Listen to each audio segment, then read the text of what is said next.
Pasensya na po, sir. Butil-butil ang pawis na kumawala sa no ni Aling Nena habang nakayuko siya, halos lumuhot sa pahingi ng tawad. Mainit ang pisngi niya sa hiya nang makitang tumilamsik ang sabaw ng sinigang sa puting polo ng kostumer.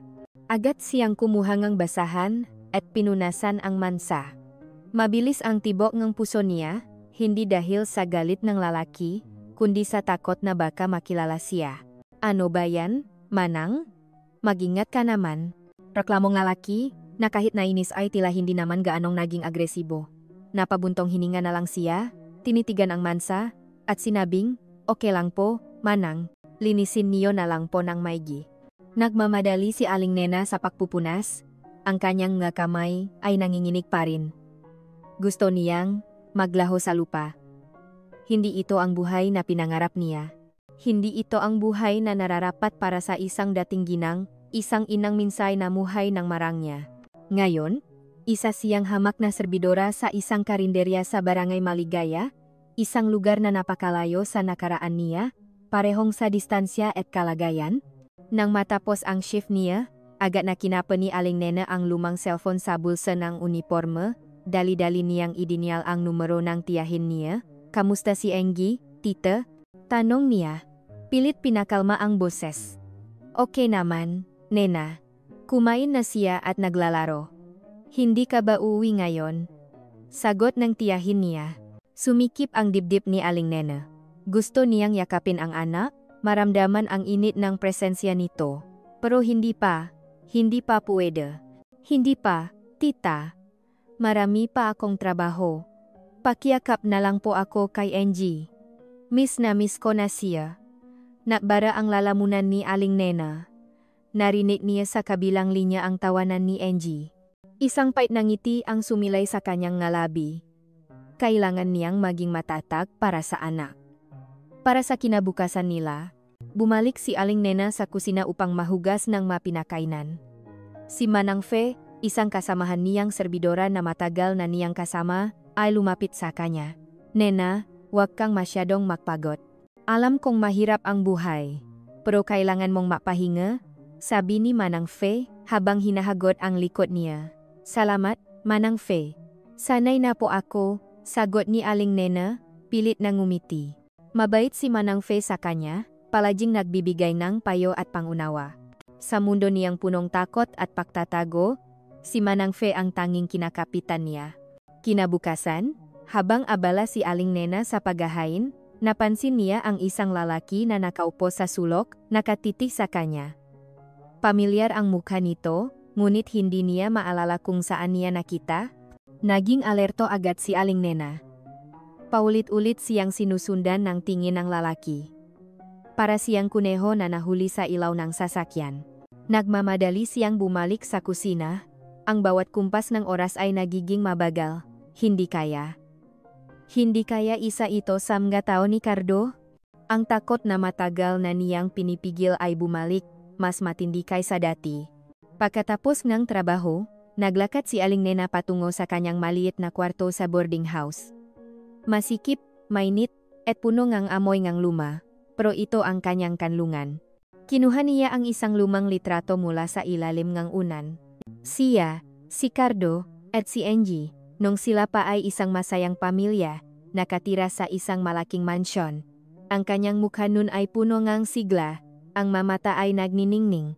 Ngayon, tanging anino na lang ng dating siya ang natitira.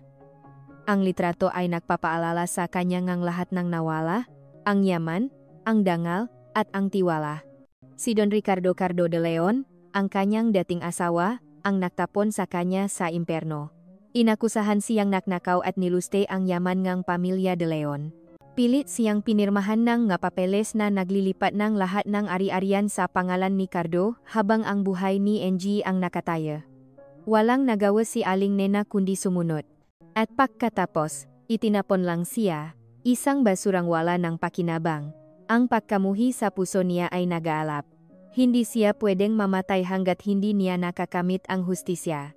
Biglang umilaw ang cellphone niya. Isang hindi kilalang numero.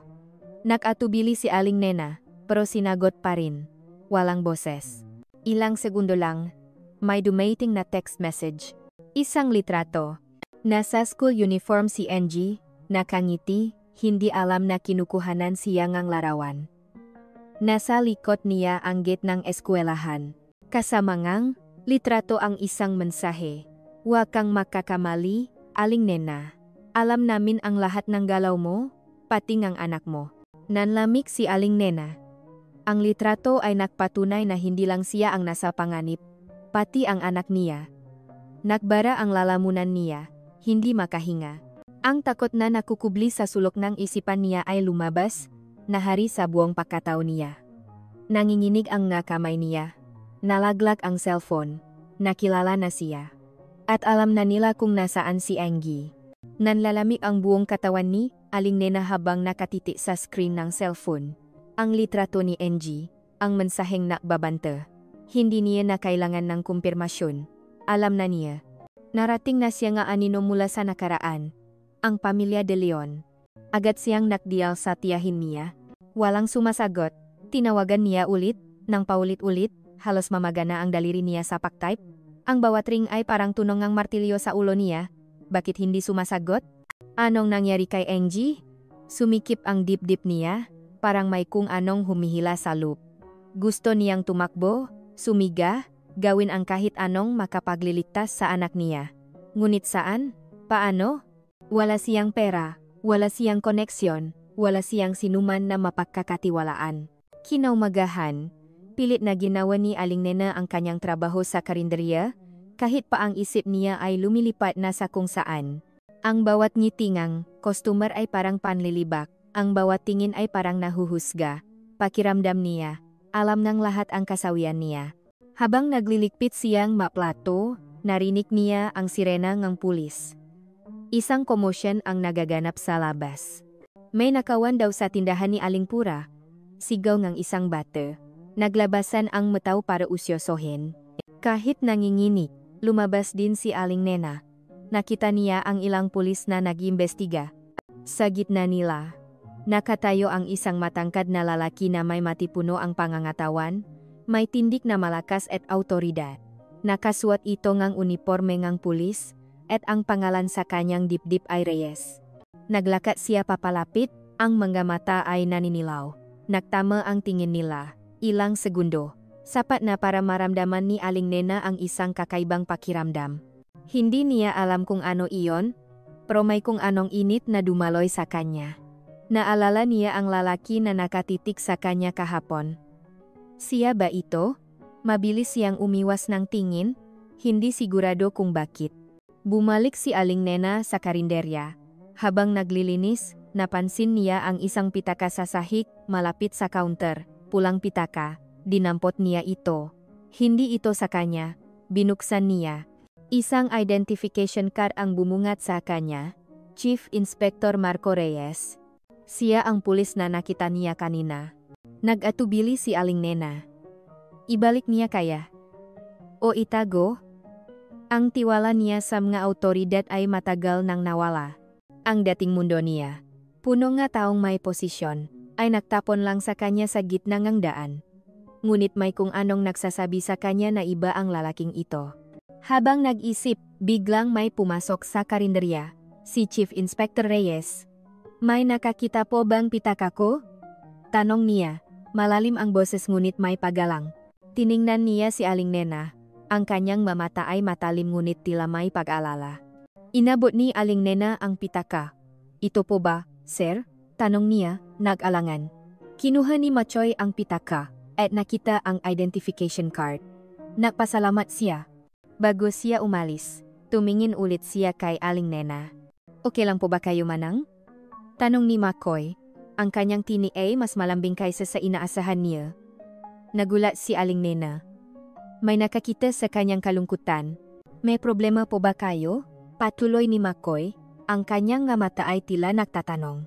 Naatubili si Aling Nena. Ang mukha ni Angie ang pumitik sa isip niya. Ang takot na nararamdaman niya. Sumikip ang lalamunan niya.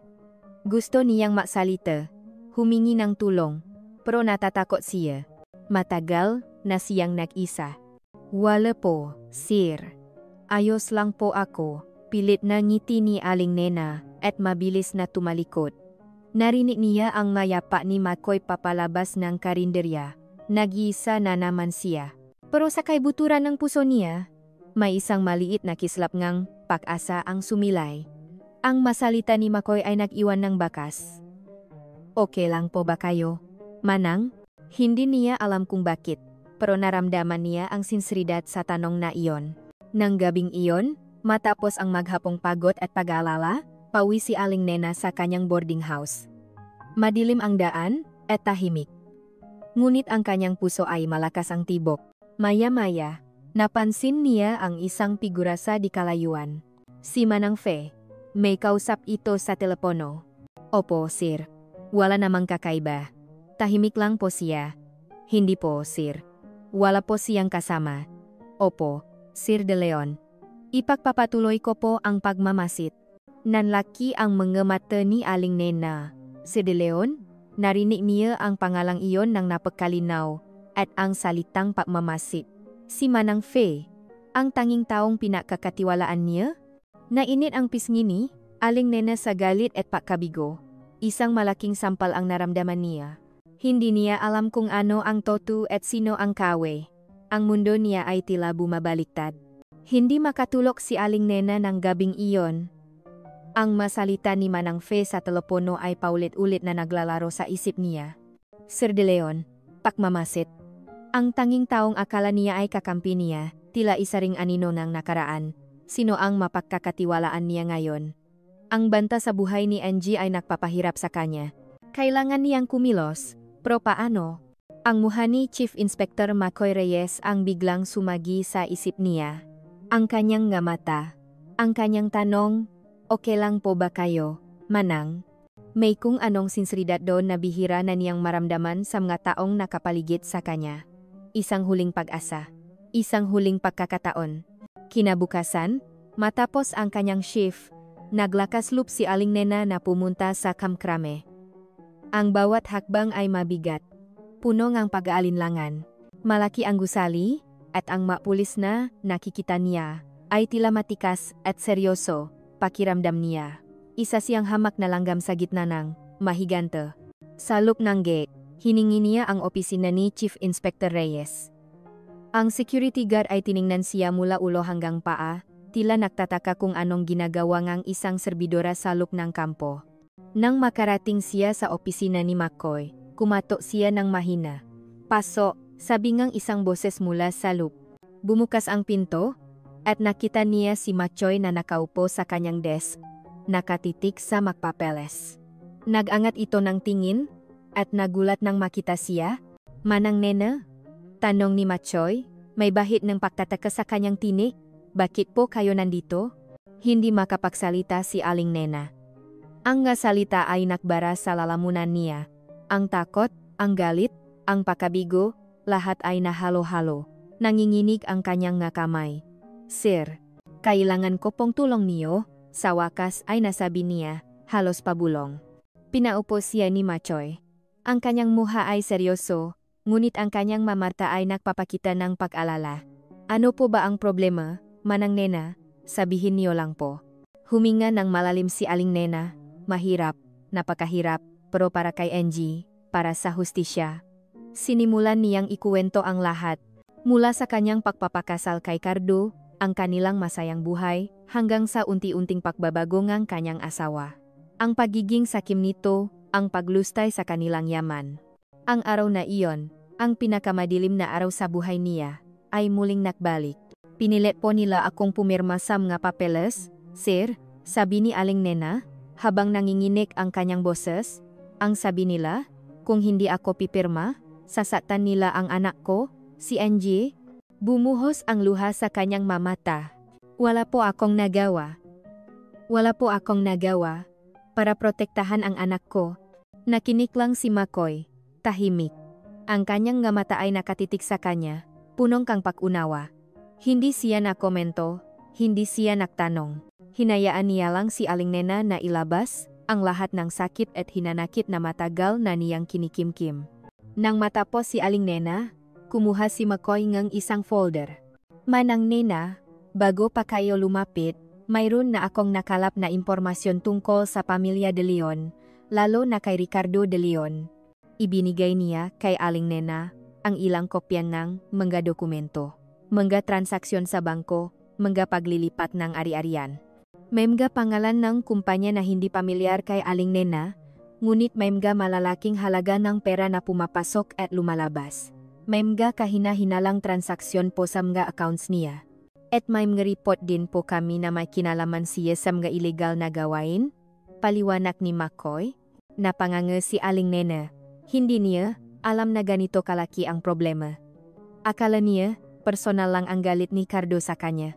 Pero tila mas malalim pa pala ang ugat ng kasamaan nito. Manang Nena, sabi ni McCoy, ang kanyang tinik ay seryoso. Mayroon akong isang panukala. Isang plano? Mapanganib ito, pero ito ang pinakamabilis na paraan para makakuha tayo ng sapat na ebidensya laban sa kanila, at para na rin po sa seguridad niyo at ng anak niyo. Tinitigan ni Aling Nena si McCoy, naghihintay. Magpapanggap po tayo na makazintan. Magiging boyfriend niyo po ako, diretsong sabi ni McCoy. Nanlaki ang mata ni Aling Nena. Boyfriend? Ang isang pulis na tulad niya. Mapapanggap na boyfriend niya. Paano po? Paano po dyan makakatulong? Tanong niya. Boses ay halos pabulong. Sa ganitong paraan, Manang Nena, makakaroon akong dahilan para lumapit sa pamilya de Leon. Mas madali akong makakakuhang impormasyon at mas madali ko kayong mapoprotektahan. Hindi nila isipin na may kinalaman ako sa kaso niyo, kundi isa lang akong bagong lalaki sa buhay niyo, at sa tuwing susubukan nilang saktan kayo, nandun ako para protektahan kayo, paliwanag ni McCoy. At isa pa, mas madali nating mapapanatili ang seguridad ng anak niyo. Nag-isip si Aling Nena. Ang ideya ay nakakagulat. Pero ang nga salita ni McCoy ay may lohika. Proteksyon. Ebidensya. Para kay NG. Ang kaba sa dibdib niya ay napalitan ng determinasyon. Ito na ang pagkakataon niya. Ang pagkakataon para lumaban.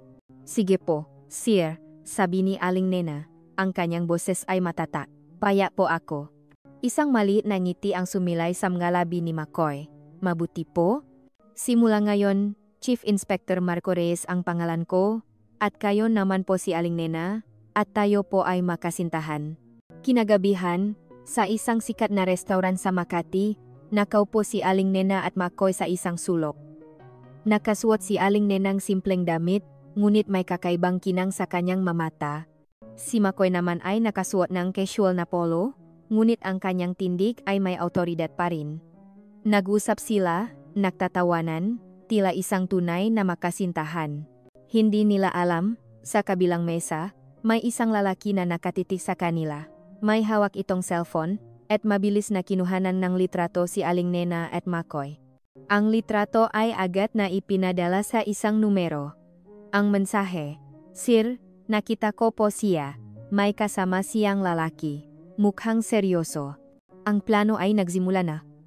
At kasabay nito, ang pangganib. Pinakmasdan ni Chief Inspector Marco McCoy Reyes si Aling Nena habang nag-ensayo sila sa pagpapanggap na makasintahan. Nakasuot itong isang lumang denim jacket, at ang buhok ay nakatali sa isang simpleng buhol. Ang kanyang mga mata, na dati puno ng takot at kalungkutan, ay mayroon na ngayong bahid ng pag-asa, bagamat halata pa rin ang pag-alinlangan. Manang Nena, kailangan niyo pong maging mas natural, sabi ni McCoy, pinipigilan ang pangiti. Hindi kayo makasintahan kung ganyan kayo kaiksi sumagot sa matanong ko, dapat may kilig. Napakunot ang noo ni Aling Nena. Kilig? Sir, paano po ako kikiligin sa ganitong sitwasyon? Tanong niya, may bahid ng pakayamot? Buhay ko po ang nakasalalay dito, pati ng anak ko. Alam ko po, sagot ni McCoy, na bago ang tono. Pero para maging kapanipaniwala ang ating papel, kailangan nating gawin ang lahat. Parang totoong makasintahan. Mahawak kamay, magyakapan, magbiruan. Dapat makita nila na masaya kayo sa piling ko. Nagpakawalang malalim na buntong hininga si Aling Nena. Sige po, sir, sabi niya, at inilapit ang kanyang kamay. Nagulat si McCoy nang hawakan ni Aling Nena ang kanyang kamay, bahagyang nanginginig. Ang balat nito ay magaspang, tanda ang matinding pagtatrabaho. Ngunit ang init ang kanyang palat ay lumukop sa kanya, isang kakaibang pakiramdam na matagal na niyang hindi naramdaman.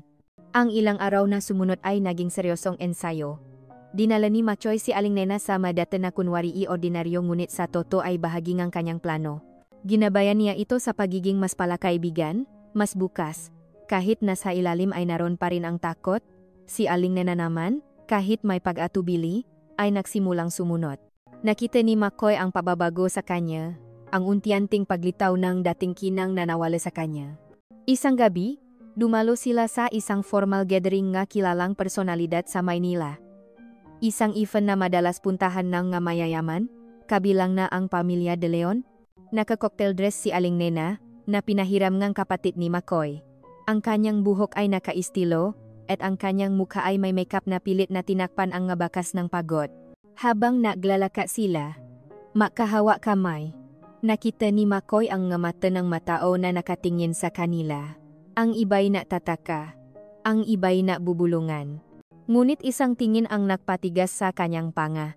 Nakita niya si Ate Miguel De Leon, ang kapatid ni Cardo, na nakatayo malapit sa buffet table, nakatitik sa kanila na may pagtataka at bahagyang galit. Huwag po kayong lilingon, Aling Nena, bulong ni Makoy. Nandiyan si Miguel De Leon. Kumapit po kayo sa akin. Mas hinigpitan ni Aling Nena ang hawak sa kamay ni Makoy. Ramdam niya ang kaba, pero mas nararamdaman niya ang determinasyon. Naglakad sila papunta sa direksyon ni Miguel. Good evening, Attorney De Leon, bati ni Makoy, kalmado ang tinig. Hindi ko akalain na makikita ka rito. Chief Inspector Reyes, bati rin ni Miguel, may pilit na ngiti. Pagkatapos, tumingin siya kay Aling Nena, ang kanyang nga mata ay nanlilisik. At ikaw nga pala, Nena. Matagal na tayong hindi nakita. Hindi ko alam na may bago ka na palang karelasyon. At isang pulis pa, ha? May pakutya sa kanyang boses. Hinawakan ni Machoy ang bewang ni Aling Nena, at ngumiti ng matamis. Matagal na po kaming magkakilala. At seryoso kami sa isa't isa. Dinakot ni Machoy ang braso ni Aling Nena, upang iparamdam sa kanyang huwag siyang kabahan at sumagot ng natural. Talaga? Akala ko'y busy ka sa paglilingkod sa bayan, Chief Inspector, patuloy ni Miguel, nagpaparinig. Hindi naman po masamang magkaroon ng buhay pag-ibig habang nagtatrabaho. Sa katunayan, si Nena nga ang nagbibigay inspirasyon sa akin para mas pagbutihin ang trabaho ko, sagot ni Machoy, habang bahagyang pinisil ang kamay ni Aling Nena. Tinitigan niya si Miguel, direktang nakikipag-ugnayan sa kanya, hinahanapan ng butas sa mga tanong nito. Speaking of work, Attorney, kamusta na po ang nalegal na gawain ng pamilya De Leon? Marami akong naririnig na mga bagong developments sa inyong kumpanya. Nagulat si Miguel sa direksyon ng tanong ni Machoy, pero pilit itong ngumiti. Tuloy lang naman, Chief Inspector, maraming bagong investments. Alam mo na, para sa paglago ng negosyo. Ah, ganun po ba? Sanay walang making problema. Lalo na sa mamalalaking transaksyon, banat ni Makoy, na may din sa huling bahagingang pangungusap, nakita niya ang pagliit ng mata ni Miguel. Alam ni Makoy na nakuha niya ang atensyon ng abogado. Matapos ang maikling pakusap, nakpaalam si Miguel na may huling sulyap kay Aling Nena. Nang makalayo sila, bumulong si Aling Nena kay Makoy, ang bilis po niyang naginala. Huwag po kayong mag-alala, Manang Nena. Bahagian ngang plano.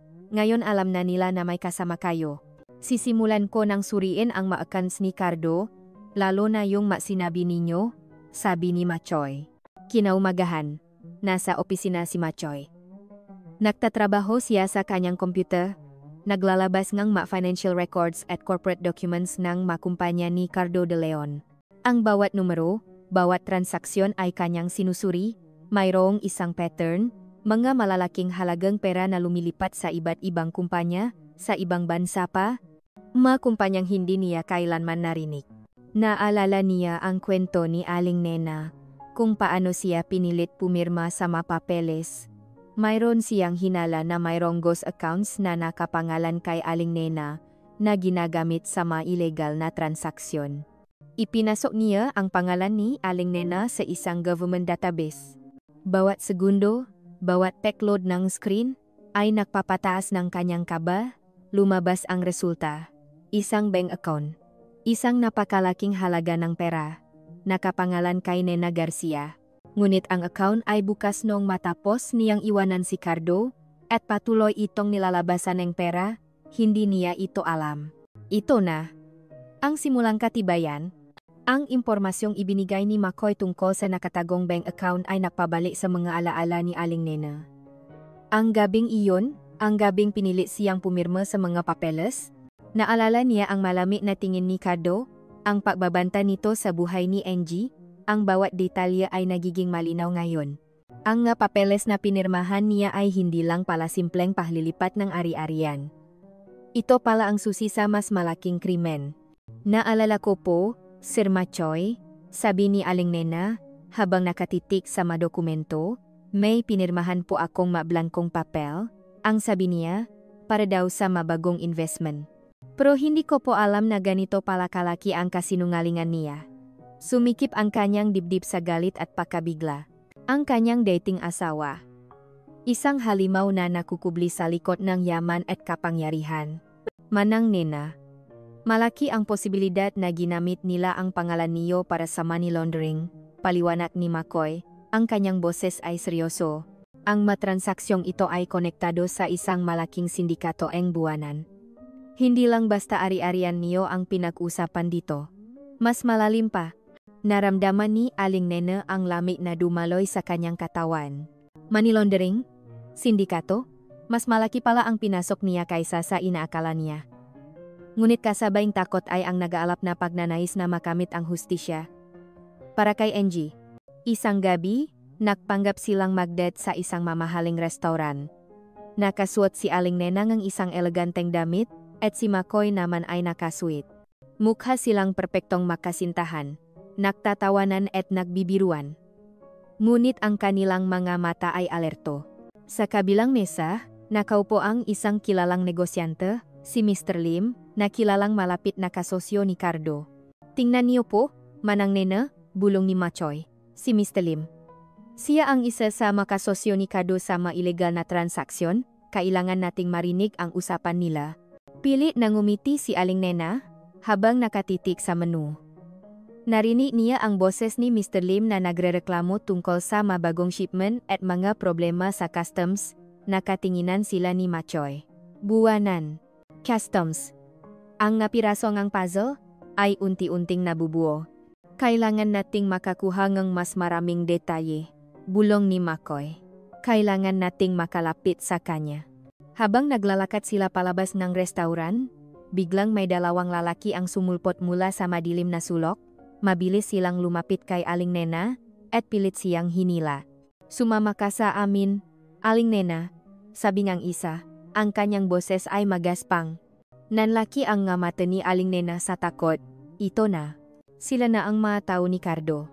Pilit siyang kumawala, ngunit malakas ang malalaki. Bitawan niyo siya, sigaw ni McCoy, at mabilis na kumilos. Sinuntok niya ang isang lalaki sa panga, at sinipa ang isa pa sa tiyan. Nagulat ang malalaki sa bilis at lakas ni McCoy. Lumaban sila, ngunit mas mabilis at mas malakas si McCoy. Sa loob ng ilang segundo, nakahandusay na ang dalawang lalaki. Hinihingal si McCoy, at mabilis na nilapitan si Aling Nena. Okay lang po ba kayo, Manang Nena? Tanong niya. Ang kanyang nga mata ay puno ng pag-alala.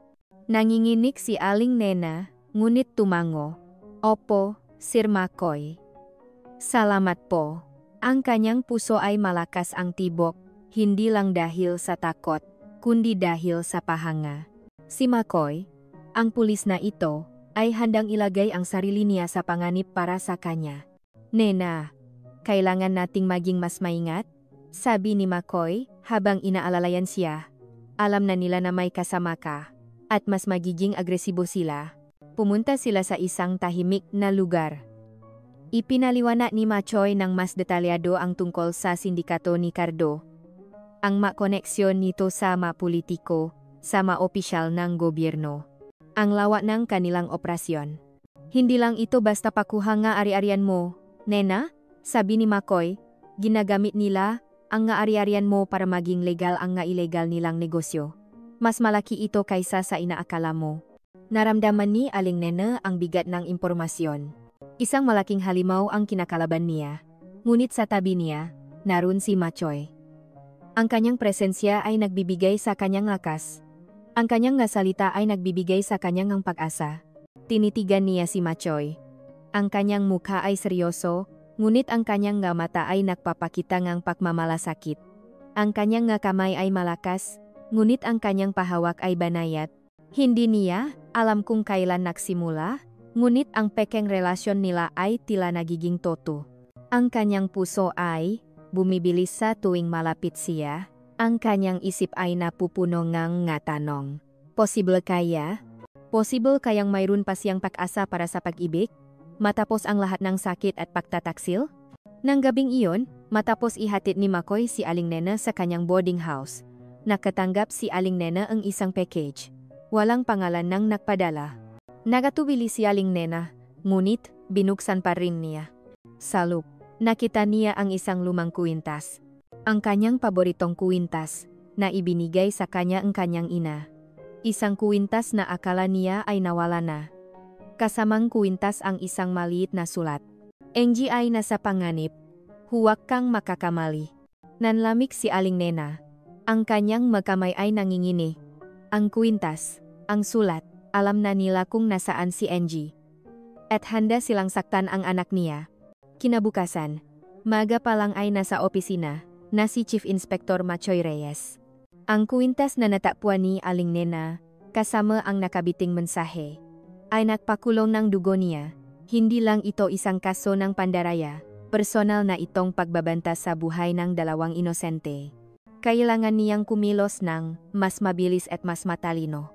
Habang iniisa-isa ni Makoy ang transaksyon sa bank account na nakapangalan, kay Aling Nena ang account na ginamit ng De Leon nang walang kaalam-alam, si Aling Nena napansin niya ang isang serye ng regular na pagbabayad sa isang hindi kilalang numero ng telepono.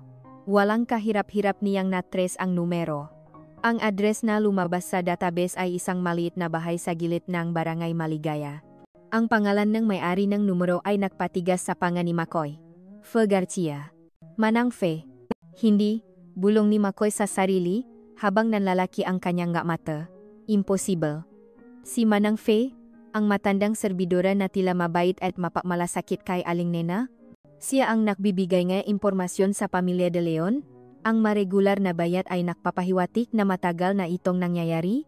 Ang bawat detalye ng pakikipaunayan ni Manang Fe kay Aling Nena ay muling sumagi sa isip niya. Ang pagtatanong nito tungkol sa kanyang magalaw, ang pagbabanta na narinig ni Aling Nena sa telepono, agad na gumawa na desisyon si Machoy. Hindi niya sasabihin kaagad kay Aling Nena ang kanyang natuklasan.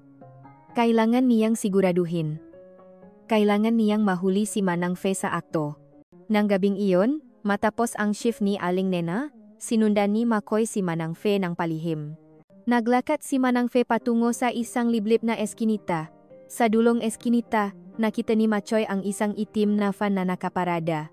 Bumukas ang pinto ngang, at isang lalaki na pamilyar kay Machoy, isa sa matauhan ni Miguel De Leon, ang bumaba. Nakita ni Machoy ang paggabot ng sobrangang lalaki kay Manang Fe. Binilang ni Manang Fe ang pera, habang tinitignan niya ang paligid, tila naalangan. Narinig ni Machoy ang bahagi ng kanilang usapan.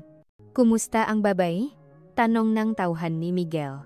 Tahimik lang, naingat na, pero may kasama na siyang bago. Isang pulis. Sagot ni Manang Fe, ang kanyang boses ay nangingini. Kailangan ko ng pera, sir. May sakit ang apo ko. Huwag kang maalala, basta gawin mo ang trabaho mo, sabi ngang tauhan, may pagbabanta sa kanyang tinik. Ang pamilya De Leon ang bahala sa iyo, basta't huwag kang makakamali. Ang maksalitang iyon ay parang patalim na tumusok sa puso ni Makoy. Si Manang Fe ay hindi voluntaryong gumagawa nito. May pinipilit sa kanya. Ngunit ang pagtataksil ay pagtataksil pa rin. Kailangan pa rin itong harapin. Nang makita silang muli ni Aling Nena, halata ang paalala sa mukha nito. Sir Machoy, ano po ang gagawin natin sa banta kay Angie? Tanong ni Aling Nena, halata ang takot. Huminga ng malalim si Makoy. Aling Nena, mayroon po akong masamang balita. At kailangan ko po ngang lakas ng loob ninyo para harapin ito. Ipinakita ni Machoy kay Aling Nena ang maebidensya ang pagtawa ni Manang Fe sa pamilya de Leon, ang mabayat na natatanggap nito, at ang litrato na kinuhanan niya kanina. Nangini ang buong katawan ni Aling Nena, ang kanyang mata ay nanlaki sa hindi makapaniwalang pagkabigla, si Manang Fe. Ang taong inakala niyang kaibigan, ang taong nagbigay sa kanya ang ginhawa sa gitna ng kanyang kalungkutan. Hindi po totoo yan, bulong ni Aling Nena habang umiiling-iling. Si Manang Fe, hindi niya po gagawin yan sa akin.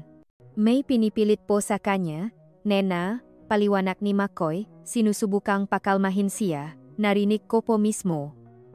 May sakit daw ang apo niya, ginagamit ng pamilya de Leon ang kahinaan niya. Ngunit hindi na marinig ni Aling Nena. Ang sakit ng patataksil ay mas matindi pa sa takot. Naramdaman niya ang pagkakanulo. Ang kanyang mundo ay gumuho na naman. Ang tanging liwanag sa kanyang madilim na mundo ay biglang nawala. Napaluha siya, walang tunok, habang ang maluha ay patuloy, sa pagtulo sa kanyang pisngi. Ang sakit ay hindi may larawan. Aling Nena, kailangan natin siyang kausapin, sabi ni McCoy. Baka may impormasyon siya na makakatulong sa atin. Pwede pa siyang tumulong sa atin. Kahit napunong ang sakit at pagkabigo, tumango si Aling Nena. Kailangan niyang malaman ang buong katotohanan. Kailangan niyang marinig mismo mula kay Manang Fe. Kinabukasan, kinausap nila si Manang Fe. Nahihirapan si Aling Nena na tingnan ito sa mata. Ang kanyang boses ay halos pabulong nang sabihin niya, Manang Fe, bakit po? Umiyak si Manang Fe. Lumuhod siya sa harapan ni Aling Nena. Patawarin mo ako, Nena. Patawarin mo ako, hindi ko po ginusto. May sakit po ang apo ko, hawa po nila ako. Hindi ko po alam kung anong gagawin. Ikinuwento ni Manang Fe ang lahat. Kung paano siya nilapitan ng matauhan ni Cardo, kung paano nila ginamit ang karamdaman ng kanyang apo para pilitin siyang maging espiya. Ibinigay niya ang lahat ng nalaman niya tungkol sa mga galaw ni Cardo, sa mga tao nito, at sa mga lugar kung saan sila nagtatago ng mga dokumento. Sa kabilang ng kanyang sakit, naramdaman ni Aling Nena ang awa para kay Manang Fe. Ang kanyang pagkamuhi ay unti-unting napalitan ng pag-unawa. Pareho silang biktima ng kasamaan ng pamilya de Leon. Manang Fe, may naitago po ba kayo na importanteng bagay? Tanong ni Machoy, ang kanyang tinig ay mahinahon. Nag-atubili si Manang Fe. Mayroon po akong inabot sa akin, isang USB. Ang sabi nila, para daw sa importanteng datos. Hindi ko po alam kung ano ang laman. Nasaan po iyon? Tanong ni McCoy. Nasa lumang baul ko po, sa ilalim nga damit, sagot ni Manang Fe, ang kanyang nga mata ay lumuluha pa rin. Agad na pumunta si Machoy sa bahay ni Manang Fe. Sa ilalim ng baul, natakpuan niya ang isang maliit na USB drive. Ang USB na ito, kung tama ang hinala niya, ay maaring maglaman ng maebidensya na kailangan nila. Ang isang maliit na bagay na ito ay maaring magpabagsak sa isang malaking sindikato. Ang patataksil ni Manang Fe, bagamat masakit, ay nabukas ng bagong pinto. Ang USB drive na natagpuan ni McCoy ay tila isang susi sa mga lihim ng pamilya de Leon. Sa loob ng opisina ni McCoy, makatabi silang nakaupo, ang nga mata ni Aling Nena ay nakatutok sa screen ng computer habang sinusubukan ni McCoy na i-decrypt ang file. Ito na siguro ang pinakahihintay natin, Manang Nena, sabi ni McCoy. Ang kanyang madaliri ay mabilis na naktatype sa keyboard. Ang tensyon sa hangin ay nararamdaman. Ilang minuto ang lumipas, na parang oras. Biglang nag-pop up ang isang folder. Puno ng mga dokumento, mga audio file, at mga video clip. Ang nga pangalan ng file ay mga code, ngunit ang nga petsa ay nagpapahiwatig na ito ay mula pa sa mga panahong kasama pa niya si Cardo. Binuksan ni Machoy ang isang audio file. Ang boses ni Cardo, malinaw. Kailangan nating bilisan ang paglipat ng maari-arian. Ang babaeng iyon, hindi siya pwedeng maging hadlang. Siguraduhin ninyong mapipirmahan niya ang lahat ng papeles. Kahit anong gawin ninyo, at ang anak niya, gamitin niyo kung kinakailangan. Nanlamig ang buong katawan ni Aling Nena. Ang kanyang nga kamay ay nanginginig. Ang boses ni Cardo, ang kanyang sariling asawa nun, na nakpaplano ngang kanyang kapahamakan, ang pakbanggit sa pangalan ni NG. Sumikip ang kanyang dibdib, Ngunit kasabay nito ay nag-alap ang galit. Ang galit na ito ang nagbigay sa kanya ng lakas. Money laundering, Nena, sabi ni McCoy, habang binubuksan ang isa pang file, at buwanan. Ang maari-arian mo ay ginamit nila para maging legal ang maay-legal nilang transaksyon. Ito ang koneksyon nila sa sindikato. Nakita ni Aling Nena ang nga pangalan ng nga kumpanya, mga bank account sa ibang bansa, mga listahan ng nga kontrabando. Ang lahat ay nakakonekta kay Cardo de Leon. Ang kanyang dating asawa ay hindi lang basta manloloko, isa siyang kriminal. Ang kanyang puso ay puno ng determinasyon. Hindi siya titigil hanggat hindi niya nakakamit ang hustisya. Kailangan po nating makakuha ng mas maraming ebidensya, Sir Machoy, sabi ni Aling Nena. Ang kanyang boses ay matatak. Lahat ng ito, kailangan nating ilabas. Tama ka, sagot ni McCoy. May isang ari-arian si Cardo na pinaghihinalaan kong may nakatagong dokumento. Isang lumang bodega sa Tondo. Kailangan kong makapasok doon. Pero paano po? Tanong ni Aling Nena. Magpapanggap akong interesado sa pagbilingang ari-arian, paliwanag ni McCoy. Mayroon akong kontak na real estate agent na makakatulong sa akin. Kailangan ko lang ng pagkakataon na makapasok sa loob at makahanap ng ebidensya. Kinabukasan, habang abala si McCoy sa kanyang misyon, nagkaroon silang date sa gabi. Dinala ni McCoy si Aling Nena sa isang parke na may magandang view ng siyudad. Ang nga ilaw ng siyudad ay kumikinang, at ang simoy ng hangin ay presko. Nena, bakit ka nga pala nagpakasal kay Cardo? Tanong ni McCoy, biglang nagiba ang usapan. Nagulat si Aling Nena sa tanong. Ngumiti siya ng mapait. Akala ko po kasi, siya na ang sagot sa mga pangarap ko, bata pa po ako nun, punong pangarap. Gusto ko po maging isang guro, magturo sa mga bata. Pero, nang makilala ko si Cardo, nagbago ang lahat. Ang yaman, ang kapangyarihan, nabulak po ako. Tiningnan ni McCoy si Aling Nena. Hindi ka nabulak, Nena. Nagtiwala ka lang. At ginamit niya ang tiwala mo. Pero ako po ang may kasalanan. Sir McCoy, sabi ni Aling Nena, ang kanyang mata ay lumuluha. Kung hindi po ako nabulak sa yaman, hindi po sana mangyayari ang lahat ng ito. Hindi po sana masasaktan si Anje. Hindi mo kasalanan yan, Nena, sabi ni McCoy, at hinawakan ang kamay ni Aling Nena. Ang kanyang hawak ay matatak, nagbibigay ng kapanatagan, biktima ka lang. At ngayon, oras na para lumaban ka, hindi ka nag-isa. Ang nga salita ni McCoy ay tumagos sa puso ni Aling Nena. Ang kanyang mata ay nagtakpo sa mga mata ni McCoy. Sa mga sandaling iyon, ang pagkang relasyon nila ay tila nagiging totoo. Ang kanyang puso ay bumibilis. Ang kanyang damdamin ay nakalap. Ang pag-asa para sa pag-ibig ay muling sumisibol sa kanyang puso. Nang gabing iyon, matapos ihatid ni McCoy si Aling Nena sa kanyang boarding house, nagkaroon ng gulo. Narinig ni Aling Nena ang matunong ang pabasa ng salamin mula sa kanyang kwarto. Agad siyang tumawag kay McCoy. Sir McCoy, may sumira pong kwarto ko, sigaw ni Aling Nena, habang nanginginig ang kanyang boses. Huwag pa kayong lalabas, Nena. Papunta na po ako diyan, sagot ni McCoy. Nang dumating si McCoy, nakita niya ang nasirang gamit sa loob ng kwarto ni Aling Nena. Ang nga damit ay nakakalat, ang nga gamit ay nakalat. Halata na may nahahanap ng kung ano. Wala po silang nakuha, Nena, sabi ni McCoy. Matapos suriin ang kwarto, nakahanda na po ako. Alam kong susubukan nilang hanapin ang mga ebidensya. Habang nililinis nila ang kwarto, napansin ni Aling Nena ang isang sugat sa braso ni McCoy. Sir McCoy, nasugatan po kayo, sabi ni Aling Nena at kinuha ang first aid kit. Wala lang yan, Nena, sabi ni McCoy, pero hinayaan niya si Aling Nena na gamutin ang sugat niya. Ang pahawa ni Aling Nena sa kanyang braso ay banayad, at ang kanyang paalala ay toto. Naramdaman ni McCoy ang init sa kanyang puso. Ang babaeng ito, na puno ng sakit at pakabigo, ay mayroon pa ring kakayahang magmalasakit. Nang matapos gamutin ni Aling Nena ang sugat ni McCoy, nakatinginan sila, ang kanilang mata ay nagsalita ang libu-libong salita, ang pag-ibig ay unti-unting lumalalim sa pagitan nila. Kinabukasan, habang nasa opisina si McCoy, nakatanggap siya ng isang tawag. Isang hindi kilalang numero. Sinagot niya, Chief Inspector Reyes. Sabi ngang isang malalim na boses.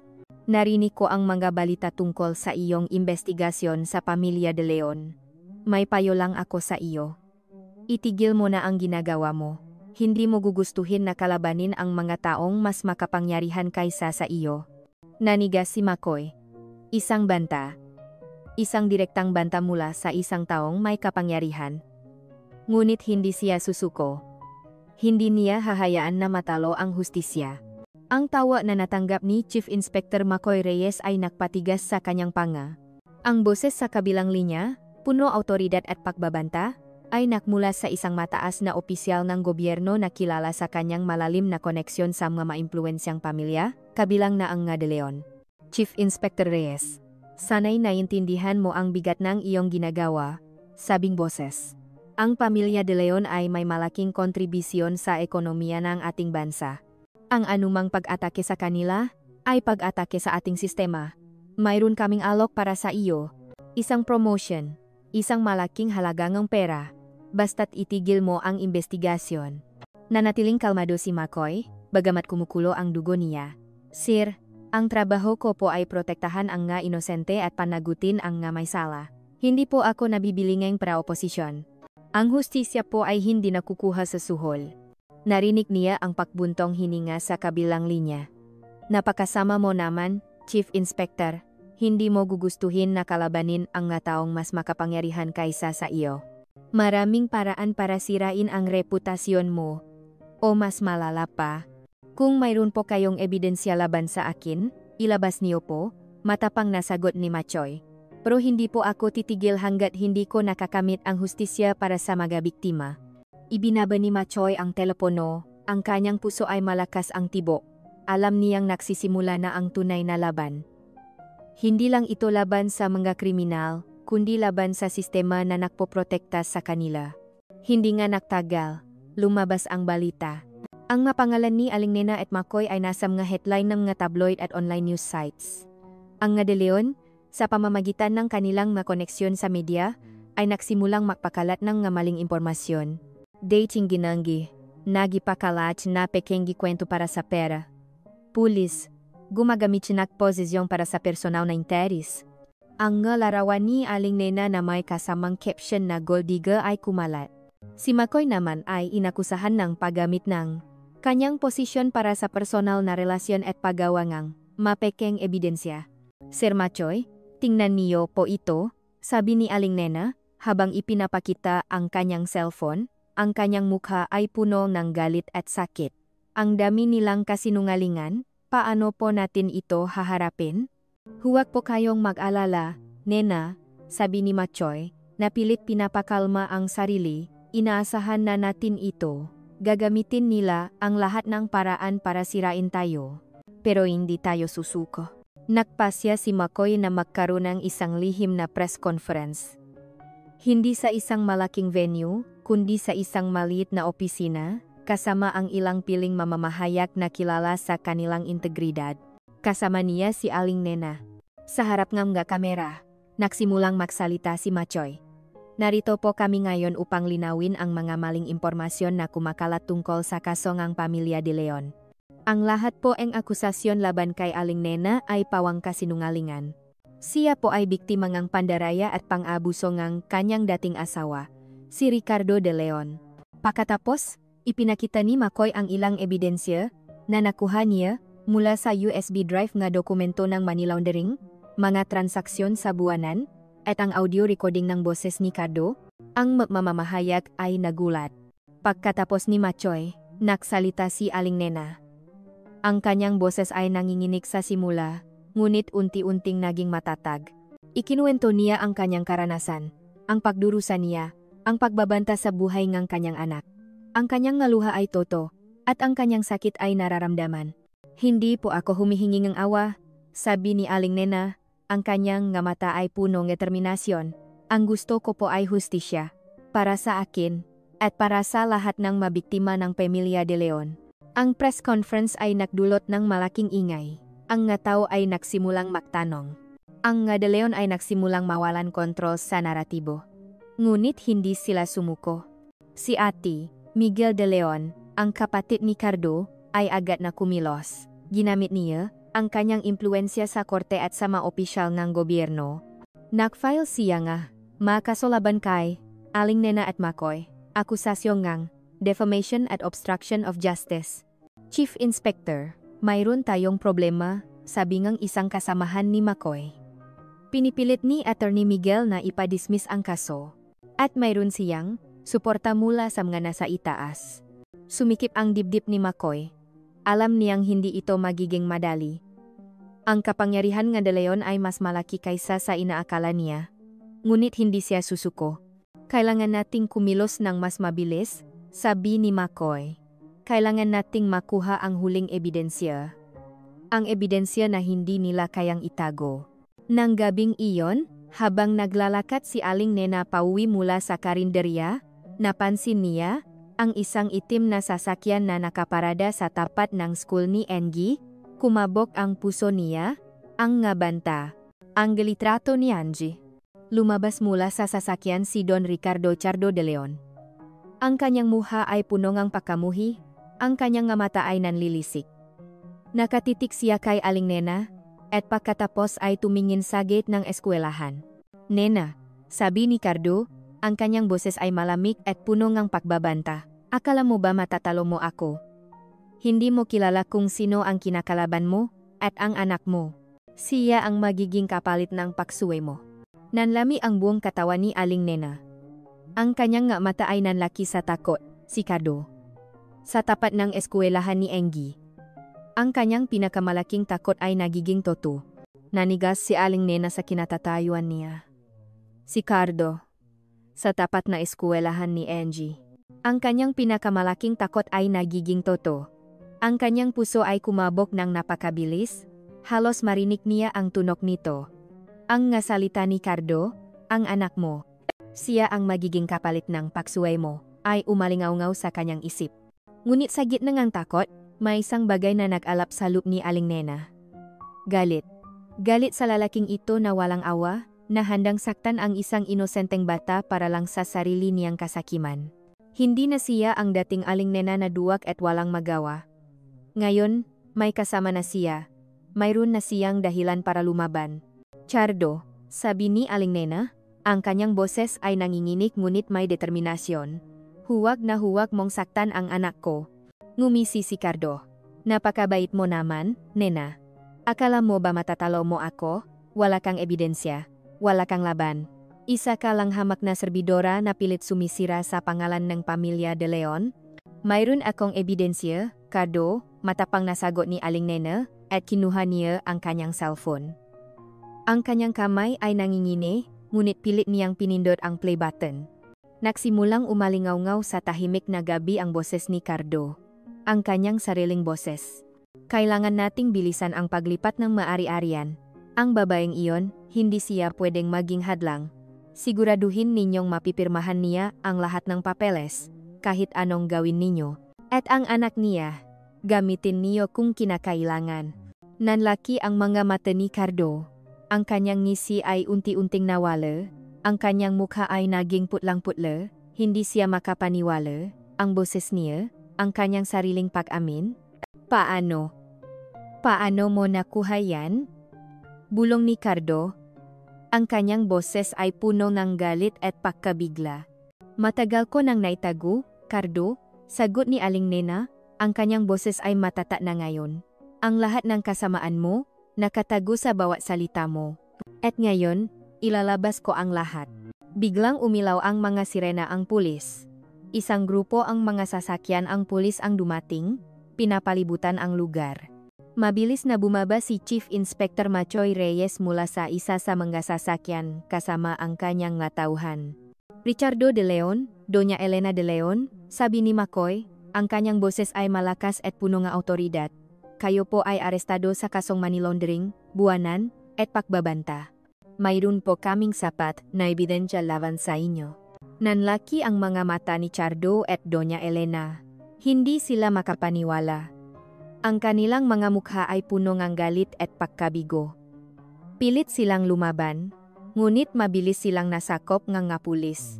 Hindi ito totoo. Frame up yan. Sigaw ni Doña Elena, habang pilit na kumawala. Ang ebidensya po ay malinaw, Doña Elena, sabi ni Machoy. Ang audio recording na ito, kasama ang nga dokumento na nakuha namin, ay sapat na para panagutin kayo sa batas. Nang makita ni Aling Nena na nakaposas na si Cardo at Doña Elena, bumaksa ang kanyang matuhod. Ang lahat ng sakit, lahat ng takot, lahat ng pagdurusa ay biglang nawala, ang kanyang mamata ay lumuluha. Ngunit ito ay luha ng kalayaan. Biglang may tumakbo papalapit sa kanya. Si Angie. Mama! Sigaw ni Angie. At niyakap si Aling Nena ng mahigpit. Niyakap ni Aling Nena ang kanyang anak, ang kanyang pinakamahalagang kayamanan. Ang init ng katawan ni Angie ay nabigay sa kanya ng kapanatagan. Anak ko, bulong ni Aling Nena, habang umiyak. Okay na ang lahat. Ligtas na tayo. Tiningnan ni Makoy si Aling Nena at Angie. Ang kanyang mukha ay puno ng pagmamalaki at pagmamahal. Ang kanyang puso ay puno ng kagalakan. Nagawa nilang makamit ang hustisya. Ngunit habang abala ang lahat sa pag-aresto at pagdiriwang, isang figura ang mabilis na kumilos sa likod ng mga sasakyan. Si Ate Miguel de Leon. Ang kanyang mukha ay puno ng galit at pagkamuhi. Nakita niya ang pag-aresto sa kanyang kapatid at ina. Alam niyang kailangan niyang tumakas. Mabilis siyang sumakay sa isang taksi at naglaho sa dilim ng gabi. Ang laban ay hindi pa tapos. Ang sikat ng araw ay marahang sumilip sa bintana, nagpapainit sa mukha ni Aling Nena. Isang bagong araw, isang bagong simula. Ang bigat na matagal nang nakapatong sa kanyang balikat ay tila unti-unting lumilipat palayo, nakaposas na si Cardo at Doña Elena. Ang hustisya ay unti-unti nang nakakamit. Sa tabi niya, mahimbing na natutulog si Angie, yakap-yakap ang teddy bear nito. Hinaplos ni Aling Nena ang buhok ng kanyang anak. Ang kaligtasan ni Angie ang pinakamahalaga sa kanya. Ang ngangangiti at tawa ni Angie ang kanyang naging lakas sa gitna ng matinding pagsubok. Mama, gising na po kayo, bulong ni Angie habang kinikiliti ang pisngi niya. Napanggiti si Aling Nena. Gising na po anak. Tara, kumain na tayo. Nagsimulang maging abala si Aling Nena sa paghahanda ng almusal. Pagkatapos, nagpasya silang bisitahin ang kanilang lumang bahay. Ang mansyon na minsang naging pugat ng kanilang pamilya, na punong alaala, ngayon ay tila isang ghost town. Ang mahalaman ay tuyot, ang mabintana ay basak, at ang nga pader ay marumi.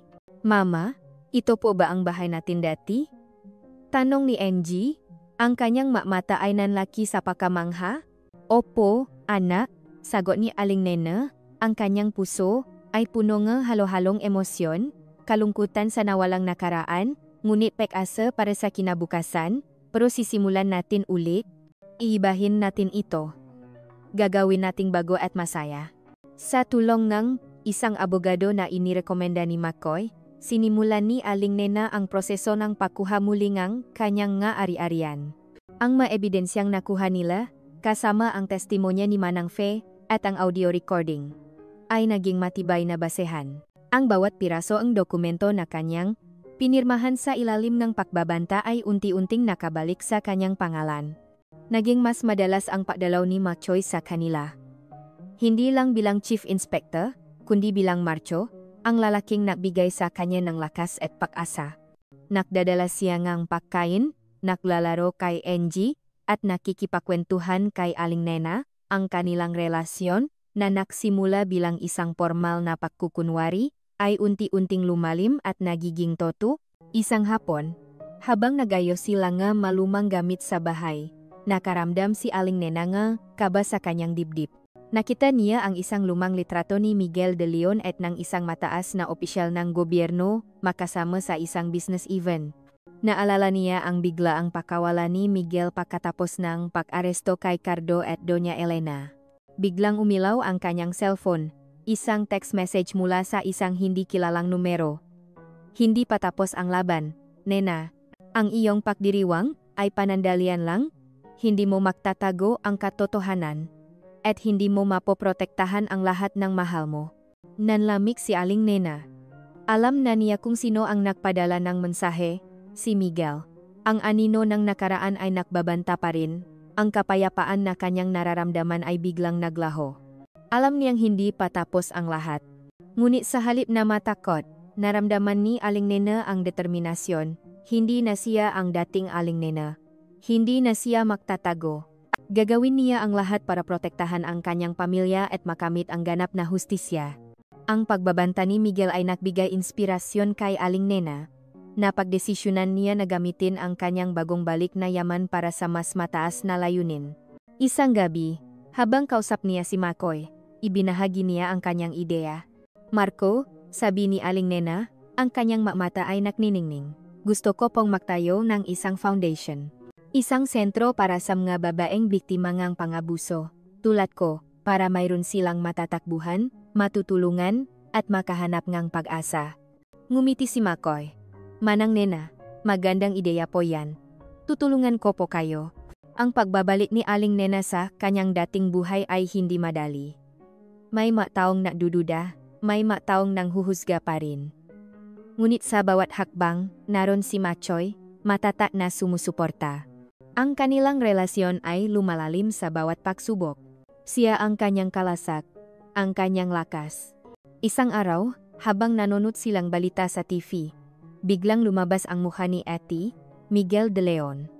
Nasa isang press conference siya, nakasuot ng mamahaling suit, at may seryosong mukha. Walang katotohanan po ang maakusasyon laban sa aking pamilya, sabi ni Miguel, lahat po ito ay gawa-gawa lang. At kami po ay handang gawin ang lahat para linisin ang aming pangalan. At ang makataong nasa likod ng kasinungalingan na ito. Sila po ang dapat managot. Narinig ni Aling Nena ang mga salita ni Miguel. Ang kanyang pakasuklam ay bumalik, ang kanyang anino ay nagpapatuloy sa paglalakat sa kadiliman.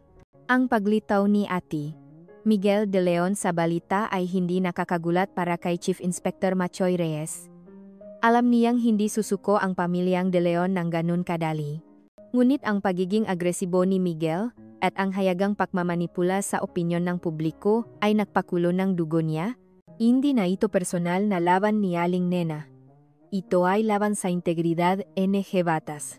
Niluluto niya ang isip ng tao, Sir Makoy, sabi ngang isa sa kanyang matauhan, habang pinapanood nila ang replay ng press conference ni Miguel. Sinasabi niyang frame up lang daw ang lahat. At may suporta pa siya mula sa ilang media outlets. Hindi tayo papaya na sirain nila ang katotohanan, matigas na sabi ni Makoy. Miguel de Leon ang mastermind sa likod ng lahat. Siya ang mas matalino at mas mapanganib kaysa kay Cardo. Kailangan nating hanapin ang koneksyon niya sa mga nasa itaas. Nagsimula si Makoy sa masusing investigasyon. Alam niyang ang pinakamalaking kahinaan ni Miguel ay ang kanyang pagtitiwala sa kapangyarihan. Naging prioridad niya ang pagtuklas sa personalidad na tumawag sa kanya nun, ang taong nagbabanta sa kanya para itigil ang kaso.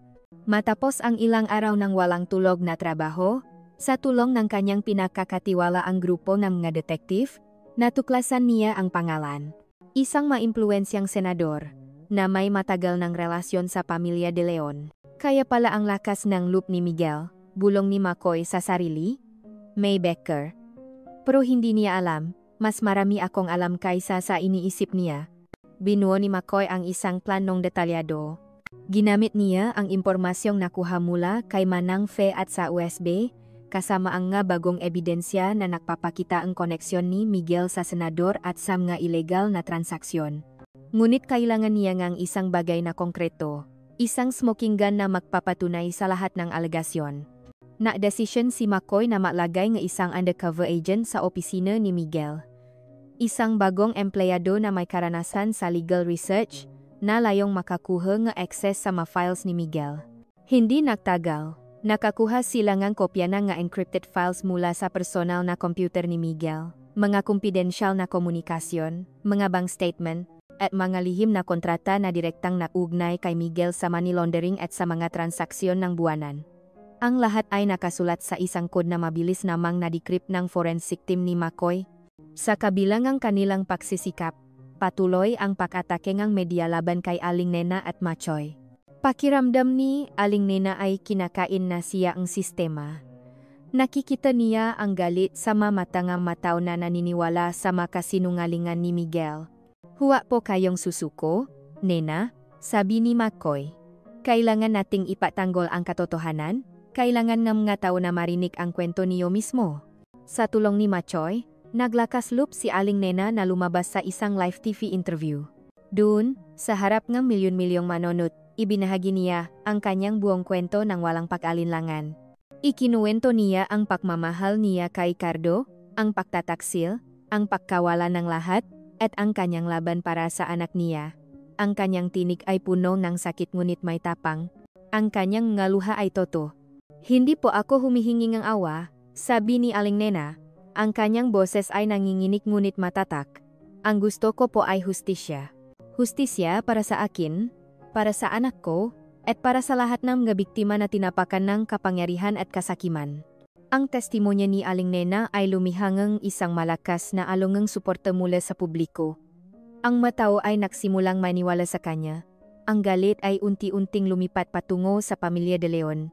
Dumating ang araw ng huling paghaharap. Sa isang korte na puno ng mamahaya, mataga-suporta ni Aling Nena at matauhan ni Miguel, nagsimula ang paglilitis. Si Miguel, confident pa rin, ay pilit na dinidiskaril ang kaso. Ginagamit ang kanyang galing sa batas para baliktarin ang sitwasyon. Ngunit handa si McCoy. Nang tawagin siya upang tumestigo, nagpakita si McCoy nga bagong ebidensya. Ang manaka-decrypt na file mula sa computer ni Miguel. Ang nga audio recording na nagpapakita ang direktang pag-uugnay sa kanya sa mailegal na gawain ng kanyang kapatid. At ang pinakahuli, ang nga dokumento na nagpapatunay ng koneksyon ni Miguel sa senador, at ang nga iligal na transaksyon na kinasasangkutan ng kanilang dalawa. Ang bawat ebidensya ay parang bomba na sumabog sa loop ng korte. Ang mukha ni Miguel ay unti-unting naging putlang-putla. Ang kanyang nga mata ay nanlaki sa pagkabigla at galit. Wala na siyang makapagsabi. Wala na siyang may kakaila. Ang hukom, matapos suriin ang lahat ng ebidensya, ay nagpataw ng hatol. Batay sa mga ebidensyang iprinisenta, at sa testimonya nga saksi, sabi nga hukom, ang kanyang boses ay malakas, idineklara ngang korte na may sala si Ati, Miguel de Leon, sa mga kasong money laundering, conspiracy to commit fraud, at obstruction of justice. Ipinakutos ang agarang pag-aresto kay Miguel. Tumayo si McCoy. Ang kanyang mukha ay puno ng tagumpay. Ang kanyang matauhan ay mabilis na nilapitan si Miguel, at inilagay ang posas sa kanyang makamay, sa wakas. Sa labas ng korte, sinalubong si Aling Nena nga mamamahayag at mga taga-suporta. Ang kanyang nga mata ay lumuluha sa kagalakan. Tumayo siya sa tabi ni McCoy. Ang kanilang nga mata ay nagtakpo. Walang salita, ngunit ang kanilang matingin ay nagsalita ng lahat.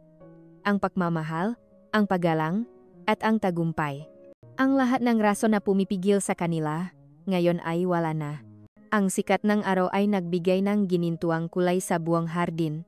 Hindi ito isang engrandeng kasal sa isang mamahaling simbahan, kundi isang simple at pribadong seremonya sa likod bahay ng kanilang bagong tahanan. Ang magulaklak ay sariwa, ang simoy ng hangin ay presko, at ang bawat ngiti ay toto. Nakasuot si Aling Nena ang isang puting barong Tagalog na may simpleng disenyo na pinili ni McCoy. Ang kanyang buhok ay nakalugay, at ang kanyang mukha ay may bahagyang make-up na nagpapakita ng kanyang natural na ganda. Sa tabi niya, nakatayo si Chief Inspector Marco McCoy Reyes, nakasuot ng barong Tagalog na kulay beige. Ang kanyang nga mata ay nakniningning habang nakatitik sa kanya. Mama, ang ganda niyo po, bulong ni Angie, na nakasuot ng isang puting bestida, habang hawa ang kanyang kamay. Ang kanyang nga mata ay punong gagalakan.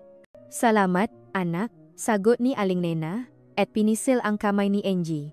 Sa harap nila, nakatayo ang isang pari.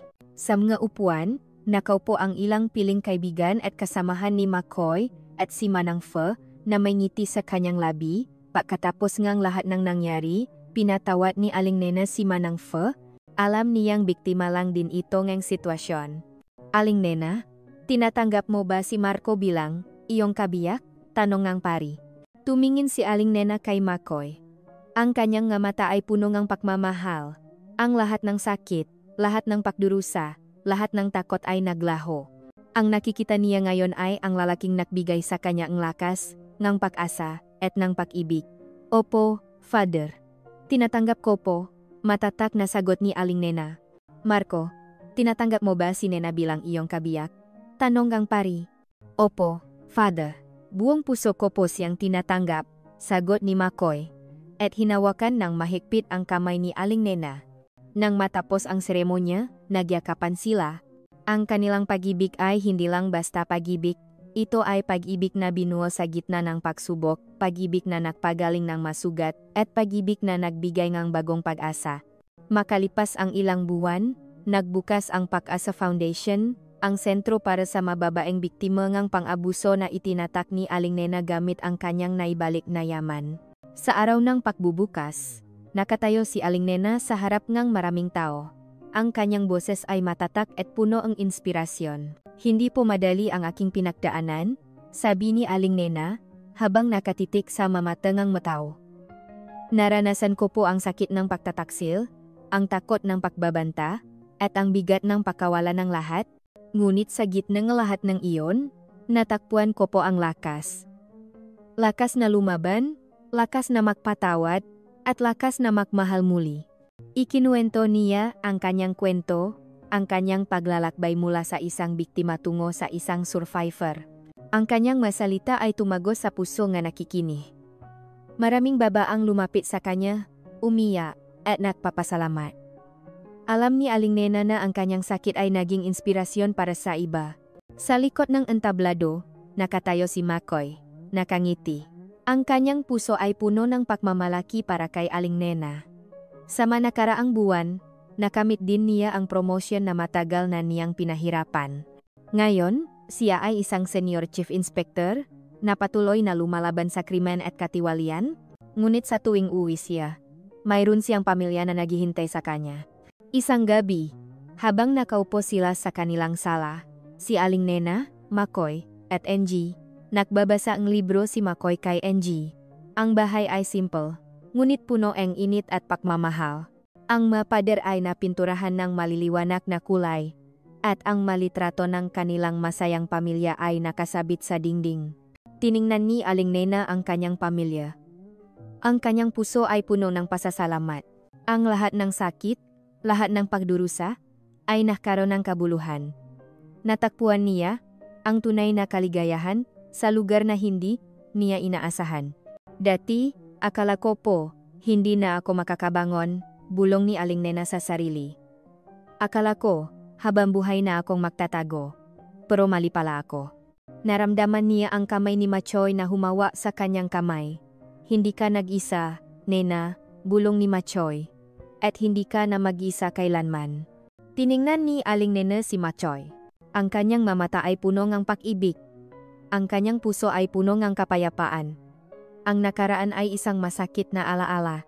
Ngunit ito ang nagulma sa kanya sa kung sino siya ngayon. Isang babaeng matapang, malakas, at puno ng pag-ibig.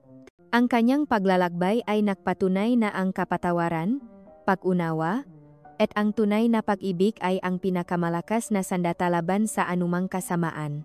At sa pagtatapos ng kanilang kwento, alam ni Aling Nena na ang kanilang buhay ay magpapatuloy, puno ng pag-asa, pag-ibig, at kahulugan. At dito nagtatapos ang kwento ni na Aling Nena at Chief Inspector McCoy Reyes. Salamat, mahal naming nga tagapakini. Sa bawat kabanata, sa bawat pagsubok, at sa bawat tagumpay, kayo ang aming kasama. Ang paglikang ang halik ng trahedya ay isang hindi malilimutang paglalakbay para sa akin. Damang-dama ko ang bawat takot at kaba ni Aling Nena, ang tapang at determinasyon ni McCoy, at ang inosenteng ngiti ni NG na nagsilbing ilaw sa kanilang pinakamadilim na sandali. Naging malalim ang aking koneksyon sa bawat karakter, at sa bawat salita na aking isinulat. Sa pagtatapos ng kwentong ito, umaasa akong naibahagi ko sa inyo ang mamahahalagang mensahe. Ang pag-ibig ay hindi lang basta pag-ibig, ito ay pag-asa, lakas, at kapatawaran. Sa kabilang ng pinakamalaking trahedya, laging may pag-asa para sa bagong simula. Ang pagpapatawad ay hindi para sa iba, kundi para sa sarili nating kapayapaan. At ang paghahanap ngang hustisya ay hindi lang tungkol sa paglaban sa kasamaan, kundi paghahanap ngang sariling halaga at pagmamahal. Sana ay naramdaman ninyo ang bawat damdamin at nabigyan kayong inspirasyon ng kwentong ito.